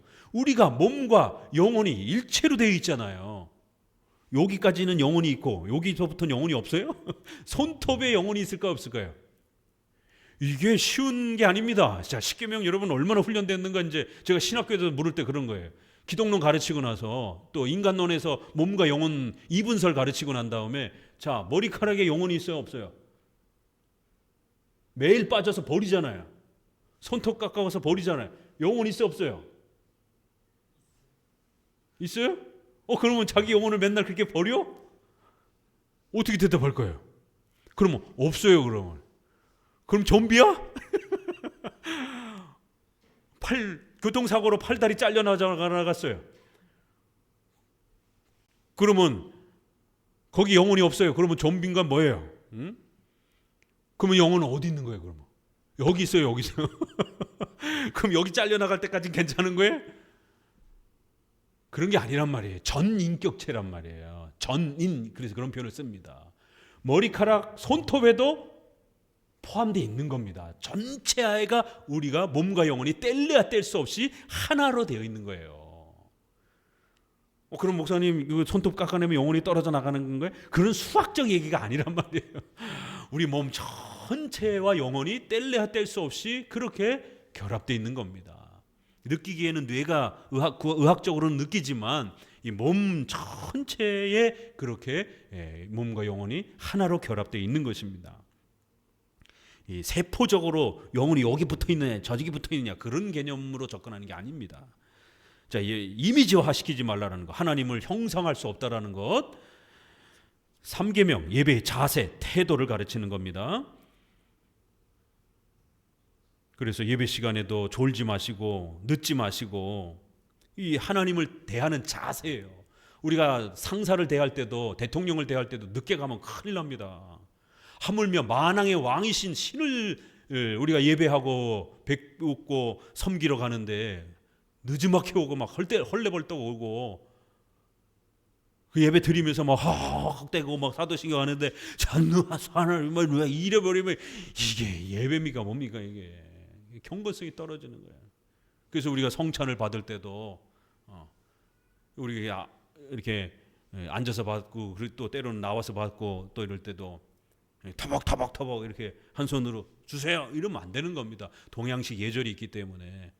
세상 사람들 술 먹을 때도 상사가 술을 주면 두 손으로 받고 우리 문화라는 게 있잖아요. 상식적 예절이라는 게 있잖아요. 그러면 성찬을 떼어서 이렇게 우리 새로운 등록하시는 분들은 이렇게 목회자가 떼어줄 때 이렇게 줘봐 이러면 안 되시고 두 손으로. 그렇다고 카톨릭처럼 무릎을 꿇고 물질을 숭배하듯이 이러면 안 되고 키스를 하고 바닥에 이렇게 엎드려가 이러면 안 되더라도 공손하게 그래도 예의를 갖춰서 떡을 받고 폼 있게 좀 이렇게 먹어야지. 쫙쫙쫙쫙 이렇게 먹으면 안 되는 겁니다. 성찬을 먹는데 그렇게 밥을 먹어도 그렇게 소리를 내면 상스럽다고 그러는데 우린 포도주를 또 많이 주잖아요. 그러니까 벌컥벌컥 그렇게 소리내서 이렇게 잡수시면 안 되고 이게 조용하게 이렇게 음미하는 먹는 법도 예절을 맞춰야 되는 겁니다. 그러니까 이런 자세, 예배의 자세, 찬송을 부를 때도 돌림 노래 부르지 마시고 박자 잘 쫓아오시고 성경 읽을 때 한 박자씩 늦게 쫓아오시는 분들이 있어요. 그러시면 안 되는 겁니다. 거룩하게 태초에 하나님이 천지를 창조하시느니라 한 목소리로 쫙 읽어줘야 글씨를 모르는 우리 어린아이들이 5살짜리 6살짜리 앉아가지고 그 성경 말씀을 음성으로 듣는 겁니다. 성도들이 회중들이 읽는 소리를 아이들이 또 노약자들이 눈이 어둡고 이럴 때 쫙 울려 퍼지는 하나님의 말씀을 성경을 음성으로 이렇게 듣는 게 굉장히 가슴 벅찹니다. 4계명 예배 시간 24시간 철저한 주일 성수. 5계명 창조 질서 국가, 교회, 가정 이러한 창조 질서를 존중하라는 것. 6계명 살인 금지. 7계명 일부 일처제의 결혼의 이러한 중요성. 8계명 노동명령, 직업소명, 일반은총의 강조, 경제, 투자, 이런 구제, 나눔 이런 부분들을 가르칩니다. 9계명 정직함을 강조하는 신용에 대한 명예에 대한 중요성, 언어의 이러한 그 훈련 이런 부분들. 꼭 같은 말인데도 기분 나쁘게 하는 분들이 있어요.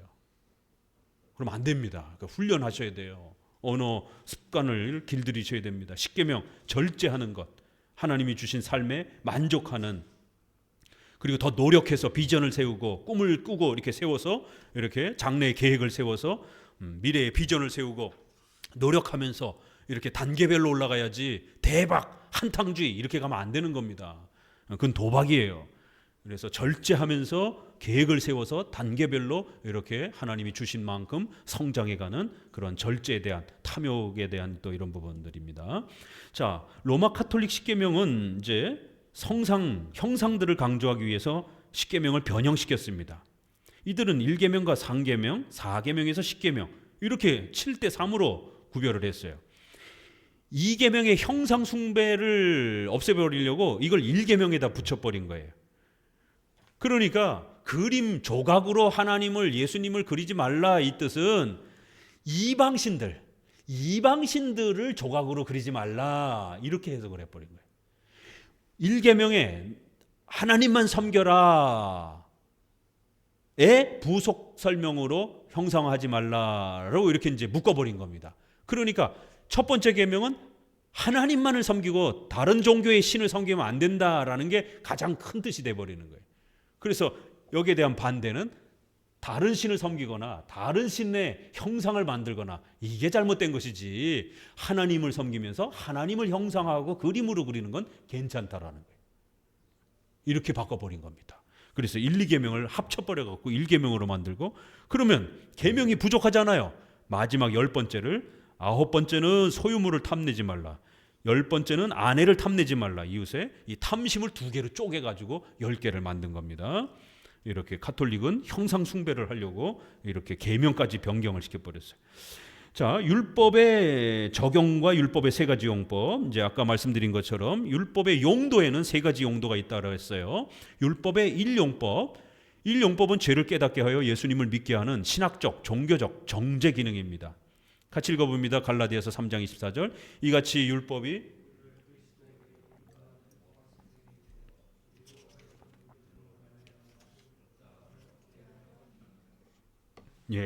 몽학 선생처럼 우리 죄를 지적해서 우리가 할 수 없는 걸 깨닫고 죄를 깨닫고 회개하도록, 예수님을 찾도록 이렇게 정죄 기능이 있습니다.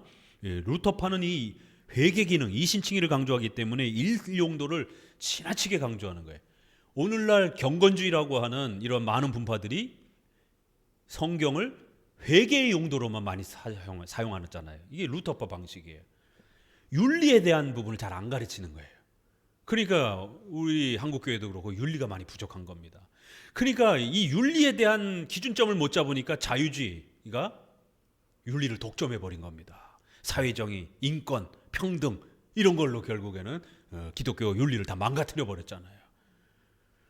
왜요? 교회가 신앙, 예배 이런 것만 강조하는 이런 죄를 지적하고 회개하여 예수님 믿는 이 부분만, 율법의 첫 번째 용도인 정죄 기능만 루터처럼 너무 그 부분만 집중적으로 강조한 겁니다.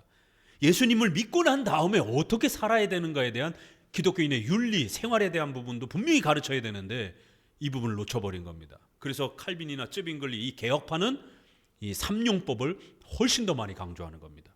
그래서 우리는 일반 은총, 십계명, 윤리 이런 것들을 많이 가르치는 거예요. 그래서 장로교는 국가에 대한 이러한 설교도 하는 겁니다. 지난주처럼. 그래서 이러한 건강한 국가 또 악한 국가가 무엇인지, 또 기독교인이 왜 좌파 우파의 이러한 정치 개념을 가져야 되는지, 성경에는 좌우파 개념이 없습니다. 그러나 문자적, 추론적, 상식적을 해석을 하게 되면 교회를 핍박하는, 예수님을 전도하지 못하게 하는, 성경의 일부 일처제의 순결성을 파괴하는 동성애 이런 것들을 입법하려고 하는 이러한 정부가, 그런 법이 악법이 되는 겁니다. 악한 적대적인 교회의 적대적인 정부가 되는 겁니다.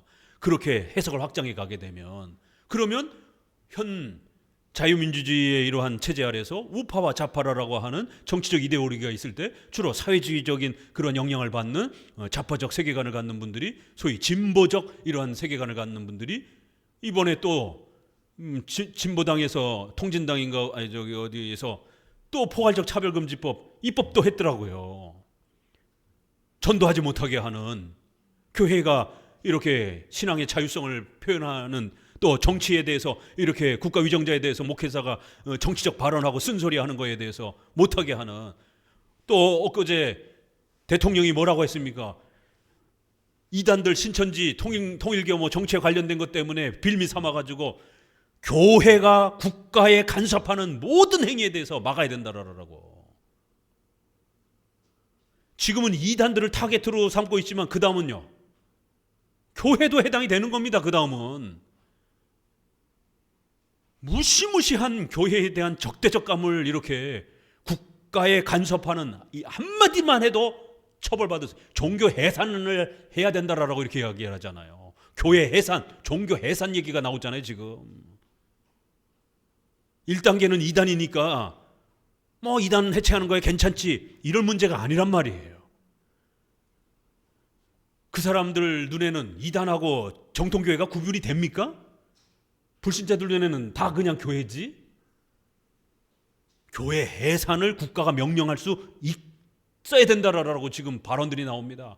방역국법 그 시절에 분명히 종교 제례 예배와 관련된 법률 조항이 있었습니다. 그게 더 상위법이었어요. 방역법은 그 밑에였습니다. 그런데 결국에는 방역법을 그 위에다가 법을 입법해갖고 새로 만들어 버렸잖아요. 결국 그렇게 확대 해석을 하게 되면 오늘 우리 시대의 교회를 핍박하고 교회의 이런 자유로운 신앙활동을 막으려고 하는 그러한 세계관을 가진 사람들이 누구인가? 끊임없이 미군 철수 부르짖고, 아니 왜 이쪽 사람들은 끊임없이 그렇게 미군 철수를 부르짖냔 말이에요. 그럼 미군 철수하고 난 다음에 어떡하려고? 1949년에 미군 철수되고 난 다음에 1950년에 6.25 전쟁이 벌어졌지 않습니까? 그때도 지금하고 똑같은 겁니다. 끊임없이 미군 철수 부르짖고 우리끼리 자주 통일하겠다라고, 우리끼리 얼마든지 우리 민족끼리 살 수 있다라고 이렇게 주장하면서 거기에 목사들이 제일 앞장섰습니다. 그때 좀 서구 교육을 받았다라고 하는 사람들, 그때 서구 사상은, 서구 유명한 대학들은 마르크스를 가르치면서 목회자들이 결국 이런 사회주의적인 사고에 어마어마하게 물들어서 유학하고 돌아왔단 말이에요. 보수 신학교 빼고는 거의가 다 사회주의를 가르쳤습니다, 마르크스를. 그래서 그 시대에 좀 배웠다라고 하는 선생 역할을 하는 목회자들은 거의 80-90%가 진보적 성향, 좌파적 성향을 가지고 있었던 겁니다. 북에서 내려온 보수적 그러한 장로교 목사님들만이 강력하게 우파적 목소리를 내고 이승만을 중심으로 해서 미군 주둔에 대한 부분들을 강력하게 요구한 겁니다. 그래서 전 세계에 유례가 없는, 미국도 어하다가 사인을 해버린 한미 군사 조약, 그 동맹 조약을 맺은 겁니다. 미국이 그런 조약을 맺은 나라가 없어요. 아니 왜냐하면 미국이 불리한 거잖아요. 그게 그 조그만 나라를 미국이 왜 가서 의무적으로 법적으로 무조건 가서 전쟁에 참여해야 됩니까? 지금 그렇게 맺자라면 안 맺죠. 아무도. 미국 사람들 난리 치겠죠. 그런데 그때 진짜 아무것도 없는 나라와 세계 최고의 강대국이 군사동맹을 맺은 거예요. 세상에. 무조건 참여하는 방식으로. 그 외에는 없습니다. 대한민국이 거의 독보적인, 그리고 미군 주둔시키라라고 우파 목사님들을 중심으로 해서, 그래서 자유민주주의 대한민국이 건국이 된 겁니다. 그렇게 출발을 한 겁니다. 그때 왜 어떤 목사와 어떤 사람들은 끊임없이 미군 철수를 부르짖고 이런 보수적 목소리를 내는 목회자와 교회들을 안 좋게 보는, 결국 그거는 민주주의와 사회주의에 대한 그 엄청난 그 시대의 충돌이 결국 목회자들 안에도 스며들어 있었기 때문에 그런 겁니다. 왜 교회가 좌파 우파냐? 신앙방 강조해야지. 이거는 정말 역사도 모르고 이 기독교의 신앙에 교회가 어떻게 핍박을 받는지 국가로부터 너무 정말 철없는 소리들인 겁니다. 성경이 이제 어떻게 성화와 관련해서도 활용되어야 되는지, 생활과 관련해서도 윤리와 관련된 목소리도 왜 어떻게 낼 수 있는가? 십계명을 구축하면 되는 거예요. 그래서 율법의 삼령법. 삼령법은 성화의 도구로서 율법이 성도의 삶의 규범이 되는 기능입니다. 디모데후서 3장 16절 같이 읽어봅니다. 모든 성경은 하나님의 감동으로 된 것으로 교훈과 책망과 사람으로 온전케 하며 모든 선한 일을 행하기에 온전케 하려 함이라. 보세요. 성경은 여러분에게 필요한 모든 것들을 채워준다라고 말씀하잖아요. 우리를 인격적으로 아주 더 성장시켜준다라고. 근데 성경을 통해서 여러분이 해석을 못하고 답을 찾지를 못하다 보니까 성경이 재미없고, 그러니까 강의 설교가 인기가 없는 거예요. 그렇지만 성경을 잘 설명해주고 성경을 정확하게 설명해주고 또 그렇게 정확하게 설명받은 대로 실천했더니만 정말 하나님이 열매를 맺어주고, 이러면 얼마나 재밌습니까? 엠마오로 가던 제자가 성경을 풀어 설명해 주니까 가슴이 뜨거워지더라 이러면서 실망해갖고 돌아가던 발걸음이 다시 그 고난을 받고 순교를 해야 될 수도 있는 예루살렘으로 다시 들어오잖아요. 가슴이 뜨거워지더라. 그리고 여러분 일상생활에서 재정이 필요하고 또 여러 가지 많은 부분에서 도움이 필요할 때마다 하나님이 그렇게 도와주시는 이러한 또 경험을 하게 되면 성경이 재미가 너무너무 좋죠. 없다는 게 이상하죠. 모든 성경은 우리에게 모든 부분을 다 도와준다라는 거예요. 사람을 아주 온전하게 도와주고 만들어준다라는 겁니다. 그래서 로마서 7장 6절에는 율법에서 벗어났다, 이 말은 일용도를 말하는 거예요. 정죄. 이제는 우리가 예수님을 믿기 때문에 더 이상 정죄받지 않는 거예요. 그러나 우리 장로교회는 일용도보다 삼용도. 로마서의 7장 12절에 이로 보건대 율법도 거룩하며 계명도 거룩하다. 같은 장에 한 번은 율법에서 벗어났다 이런 표현이 있고, 한 번은 율법이 거룩하다, 율법이 우리에게 쓰임새가 있다 이렇게도 표현하는 거예요. 그래서 우리가 종합 교리적 해석을 해야 되는 겁니다. 왜요? 한 문장 안에 앞부분에서는 율법이 필요 없다라고 말을 하는데 뒤에 가서는 율법이 우리 생활 속에서 아주 필요하다 이렇게 설명하는 겁니다. 1용도와 3용도를 이렇게 구별해서 설명을 하는 겁니다. 이 용도는 이렇게 불신자들 마음속에 양심 속에서 이렇게 억제하는 기능이다라고 설명을 드렸어요.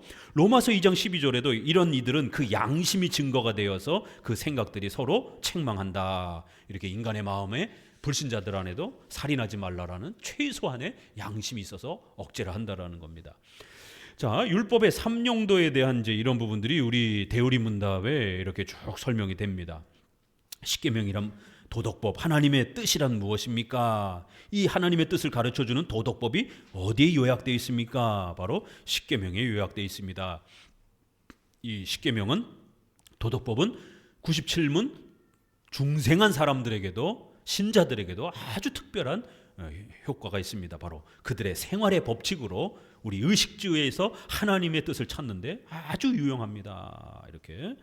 자, 율법의 3형식 107페이지에 십계명은 율법을 대표로 하는 규범이기 때문에 구약의 율법이 가지고 있는 3가지 형식을 갖고 있습니다.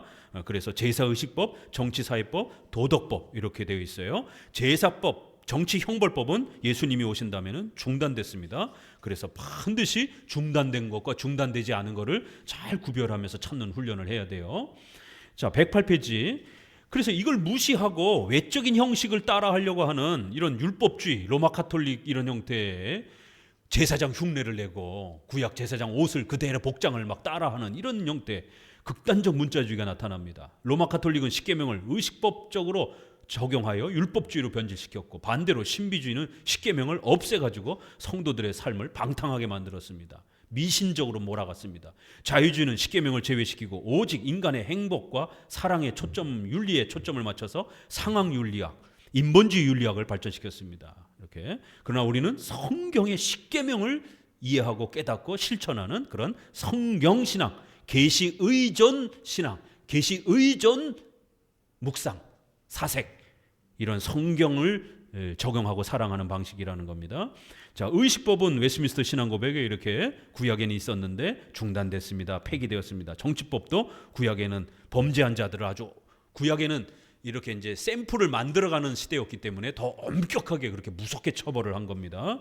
예수님이 오시고 난 다음에는 이제 그런 제도들이 중단되었어요. 그래서 이제 십계명이라는 형태로 영원히 지키는 영원법, 이걸 도덕법이라 그러는 표현하는 거예요. 이런 형태만 교리적으로 남아 있다라는 겁니다. 자, 109페이지. 율법의 특징. 신명기에는 28장에 보면 명령문과 조건문이 있어요. 율법은 은혜인가 행위인가? 신명기의 율법은 28장에서 나타나듯이 조건문과 명령문의 형식을 따라 권선징악적 규범을 제시합니다. 이 때문에 펠라기우스 이후에 율법의 이 명령적 내용을 잘못 읽어가지고 인간이 자신의 힘으로 완성할 수 있는 조건으로 이해하여 행위구원을 주장했습니다. 즉 하라 그러면 줄 것이다, 이걸 문자 그대로 읽어버린 거예요. 그러니까 28장에 보게 되면 그런 명령문이 있으니까 펠라기우스 목사는 어떻게 이해했냐면, 아니 우리가 지킬 수 있으니까 명령한 거지, 그럼 이렇게 지키면 구원받는 거야. 인간의 공로와 의지를, 자유지를 강조한 겁니다. 실제로 성경에는 그렇게 명령되어 있고 그 명령대로 살면 복 주겠다라고 이렇게 나와 있는 거예요. 그래서 이거를 어떻게 읽어낼 것인가가 굉장히 어려운 겁니다. 또 이런 방식이, 이런 문자적, 극단적 문자적 공로주의로 읽은 게 펠라기우스뿐만 아니라 17세기의 알미니안주의자들도 그렇게 읽은 겁니다. 그러나 어거스틴은 하나님께서 명령하신 것을 은혜로 주시고 은혜로 주실 것을 명령하옵소서라고 하면서 은혜의 절대성을 강조한 겁니다. 참 멋있죠. 신명기에서 명령은 하고 있지만 그걸 우리가 지킬 수 있어서 명령한 게 아니라 우리가 못 지킨다라는 것을 깨닫기 위해서 명령한 거라는 거예요. 그래서 하나님 제발 도와주세요, 은혜를 강구해야 된다라는 거예요. 그래서 하나님이 명령의 형태로 주셨지만 이거는 오직 은혜로밖에 너희들한테 성취될 수밖에 없다를 가르치는 것이다라는 거예요. 외적인 형식은 명령으로 되어 있지만 실제로는 오직 은혜로 된다라는 것을 가르치는 거다라는 거예요. 은혜로 우리에게 주시지만 우리가 나태하고 게을러질까 봐 또 명령이라는 형식 체계로 이렇게 준다라는 거예요. 부모님께 순종해라. 그리하면 장수와 또 건강의 복을 이렇게 주겠다. 이렇게 명령의 이런 약속의 형태로 주어진다라는 거예요. 비록 표현 방식에 있어서는 조건문과 명령의 형태를 취하지만 이 표현은 인간이 그 내용을 지킬 수 있기 때문에 이런 방식으로 요구한 것이 아니고 하나님의 율법이 가지고 있는 거룩성과 위대성을 드러내기 위한 방식이라는 거예요. 그래서 어거스는 그 명령문을 보면서 이거는 명령의 형태로 되어 있지만 우리가 못 지킨다라는 것, 그래서 아주 높은 명령을 준 거라는 거예요. 감히 너네가 이걸 지킬 수 있겠어? 이런 의도로 주신 거라는 거예요. 근데 펠라기우스는 우리 인간에게 공로가 있고 자유지가 있기 때문에 이거 너네 할 수 있어. 내가 도와주지 않아도 돼. 그러면 니네가 알아서 다 해도 돼. 그래서 명령한 거라는 거예요. 야, 이게 성경의 문자적으로는 분명히 명령으로 돼 있으니까 펠라기우스 말이 더 그럴듯한 거예요. 그렇지만 어거스는 그 표현의 의도를 읽어낸 겁니다. 추론, 문맥의 뒤에 흐름을, 하나님의 의도를 읽어낸 거예요. 어거스는. 하나님이 그렇게 명령하신 것은 우리가 할 수 있기 때문이 아니라 우리가 할 수 없다라는 것을 절실히 깨닫고 우리의 전적 부패를 깨닫고 오직 하나님께 도와달라라고 요청하라라고 그런 의도로 그렇게 명령하신 것이다라는 거예요. 우리가 애들 가르칠 때 그러잖아요. 어른들이 애들 꼬맹이들 때 방 청소 좀 해봐. 그러면 아빠가 선물 줄게. 그럼 꼬맹이가 뭐 걸레로 닦아봐요. 더 더럽히죠. 그래도 애들이 닦는 신용이라도 하면 얼마나 기특하고, 그러면 또 이제 사탕도 그렇고 아이스크림도 상처럼 주잖아요. 비슷한 겁니다. 그게 애가 그 엄청난 면적을 다 닦을 수 있어서 부모가 해봐라고 명령하는 건 아니에요. 3살 버릇 80 간다고 어려서부터 존댓말 또 이렇게 책임지는 거, 또 집에 일을 봉사 같이 도와주는 거, 이런 도덕적 생활 습관을 훈련시키려고 하는 것이지, 하나님도 우리를 그렇게 대하시는 겁니다. 그래서 신명기는 명령문으로 많이 돼 있기 때문에 조심해서 읽어야 된다는 거예요. 그걸 할 수 있다 이렇게 생각하면서 읽으시면 안 되고, 우리에게 하나님이 그렇게 명령하시는 하나님의 의도와 마음을 잘 읽어내야 된다는 거예요. 이렇게 은혜와 명령, 밑에서 5째 줄, 이 은혜와 명령의 구조는 하나님의 은혜와 인간의 성화적 책임을 아주 절묘하게 조화시키는 겁니다. 하나님의 놀라운 다스림으로 고백했습니다. 따라서 십계명의 규범은 단순한 권선징악적 원리가 아니라 하나님의 주권과 섭리의 역사를 배경으로 하는 개념이 강합니다. 신명기의 순종 명령에는 상을 주고 불순종에는 형벌이 따라오지만 섭리 속에서는 상의 형태가 때로는 고난과 환난으로 주어지기도 하고, 때로는 반대로 벌의 형태는 물질적 번영과 건강으로 이렇게 역설적으로 주어지기도 해요. 자, 율법과 복음의 구조. 구약은 율법, 신약은 복음인가? 이걸 극단적으로 나누면 안 된다라는 거예요. 로마서 7장 6절에도 율법에서 벗어났느니 우리가 영의 새로운 것으로 섬길 것이요 의문의 묵은 것으로 아니할지니라. 이 순복음과 오순절 계열의 성도들이 이 구절 많이 사용하면서 자꾸만 영적 해석해야 된다라고 주장을 하잖아요. 그게 아니라 이거는 율법의 일용도, 정죄하는 기능에서 우리가 이제 벗어났다라는 거예요. 그렇지만 성도들에게 성화의 규범으로 우리에게 십계명을, 하나님의 말씀을 사용하는 데 있어서는 여전히 아주 소중한 역할을 한다는 겁니다. 율법이. 그래서 율법은 예수님께로 인도하는 거예요. 예수님을 믿고 난 다음에 율법 버려야 돼요? 십계명, 성경 버려야 돼요? 아니요. 예수님을 믿는 신자들에게 십계명은 성화에 성장하는 중요한 기준, 생활의 기준을 가르쳐주는, 하나님의 뜻을 알려주는 또 도움의 역할을 하는 겁니다. 이렇게 주거니 받거니 율법이 복음으로 인도하고 복음이 율법으로 인도하는, 이렇게 상호 조화관계지 절대로 대립관계가 아닙니다.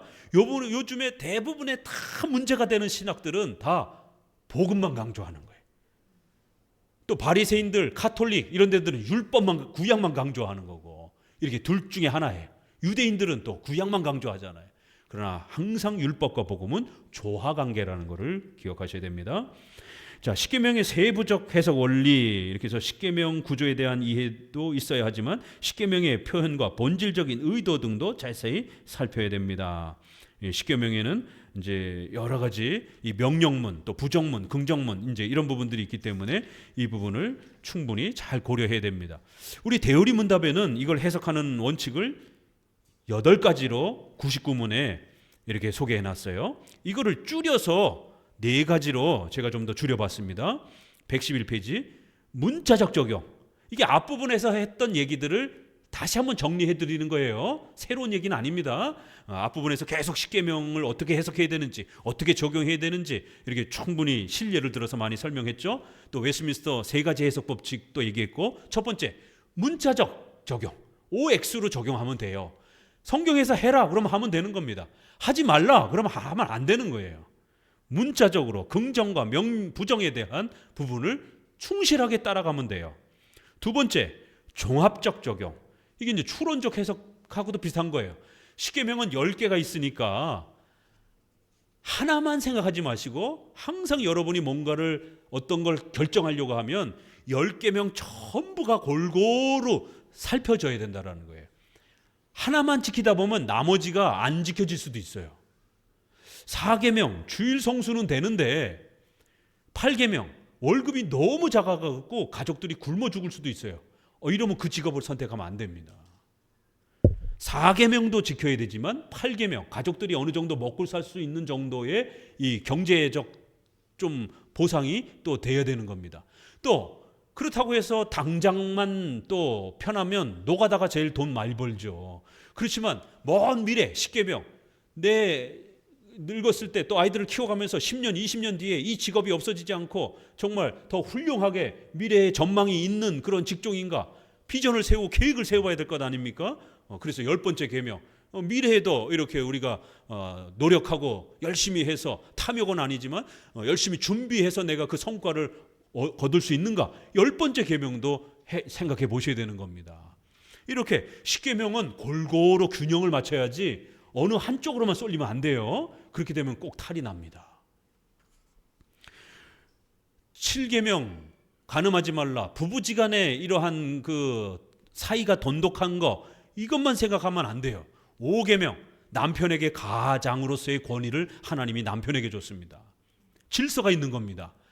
아무리 부부가 평등하고 동등한 법적 인격체지만 인간이 살아가야 되는 이 공동체란 말이에요. 두 사람만 존재해도 의견이 충돌이 납니다. 그럼 의견을 어떻게 조율시킬 겁니까? 거기다 애들도 생기면 애들도 인격체예요. 애들도 고집이 얼마나 센데요. 그러면 그 작은 3-4명이 피 터지게 의견이 불이치가 되면서 싸우게 되는 거예요. 반드시 2명 이상이 되면 질서가 있어야 되는 겁니다. 그래서 한 사람은 리더가 되고 다른 사람은 함께 따라주고 평상시에는 서로 충분히 또 의논하고 만약 의견이 일치가 안 되면 양보해서 한 사람의 리더가 결정하도록 밥 먹으러 가는데 뭘 먹을까? 양식 먹을까? 중식 먹을까? 일식 먹을까? 한 달 내내 싸워보세요. 그럼 어떻게 될까요? 밥 못 먹으러 가요. 그럴 때는 리더가 첨예하게 의견이 좁혀지지 않을 때는 뭔가 결정을 하는 겁니다. 이번에는 양식 먹자. 다음에는 한식 먹고 뭐 이런 결단이 있어야지 계속 내 것만 주장하게 되면 안 되는 거예요. 그래서 부부지간에도 7계명의 평등성이 있지만 5계명은 차이성을 가르치는 겁니다. 그래서 이렇게 남편이 가장으로서의 또 역할을 할 수 있도록 아내들은 순종하면서 따라주라라고 하는 또 그러한 성경의 명령이 있는 겁니다. 이렇게 종합적 적용. 그럼에도 불구하고 또 우선순위가 있어요. 3계명, 세 번째 원리 우선순위 적용. 이게 이제 10계명을 적용하려고 하다 보면 우리 인간의 이 죄악된 세상 속에서 10계명 적용하는 게 무지하게 어렵잖아요.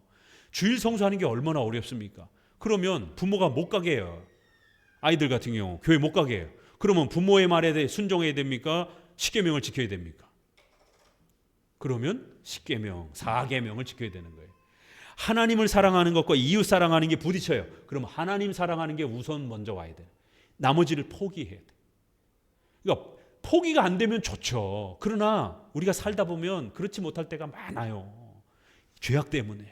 그럴 때는 모세의 이혼 증서 보세요. 이혼하지 말라가 하나님의 원칙적인 뜻입니다. 그러나 부득이한 상황에 부딪히게 됐을 때 남자들이 자꾸 바람 피고 이러면 이혼해 주라는 거예요. 그래서 여성이 살 수 있도록 생명을 보존해주고 재혼할 수 있는 길을 열어주라는 거예요. 이건 차선책에, 이걸 차선책 원리라고 그래요. 적극적 명령은 아니지만 죄를 억제하기 위한 차선책 명령이에요. 소극적 명령이에요. 그래서 둘이 부딪히게 되면 주일 성수를 먼저 해야 되고 부모님의 이 명령을 포기해야 돼요. 9계명 거짓말하지 말라. 또 포기돼야 돼요. 그 거짓말하고 교회 와야 되는 거예요. 부모님한테 친구 집에 잠깐 갔다 올게요. 이러면서 교회 와서 예배 참석하고 가셔야 됩니다. 목사님 거짓말해도 돼요? 적극적으로 거짓말을 열어주는 건 아니에요. 정말 예배를 드려야 되는데 생명을 보호해야 되는, 자, 이게 이제 신앙과 윤리도 그렇고 윤리끼리 부딪힐 때도 마찬가지예요. 이게 이제 신명기 할 때 더 자세히 소개해 드릴게요. 군인이 군사 업무를 하다가 적에게 잡혔어요. 6계명 살인하지 말라. 내 조국을 지켜야 되는데 너 뭐 하러 왔어? 아, 이번에 여기 비밀 침투하러 왔습니다. 무기 이만큼 가져왔습니다. 정직하게 다 털어놓을 거예요? 자기 부하들 다 죽는데? 생명을 보호해야 되는 이러한 절체절명의 이러한 우선적 일들을 해야 될 때는 거짓말을 할 수밖에 없는 겁니다. 우리가 거짓말을 열어주는 게 아니에요. 부득이함 때문에 차선책으로 허용해주는 허용적 섭리가 여기서도 작동이 되는 겁니다. 자, 네 번째는 상식적으로, 그렇게 해도 이제 어떤 답이 안 나올 때는 상식적으로 일반 은총을 사용해서 우리의 관습, 법 이런 것들을 잘 적용해서 십계명에 부딪히지 않는 범위 내에서 결론을 내리면 그게 하나님의 뜻입니다. 그게 이제 여기에 또 쭉 몇 가지로 이렇게 좀 자세히 소개가 되어 있습니다. 마칩니다.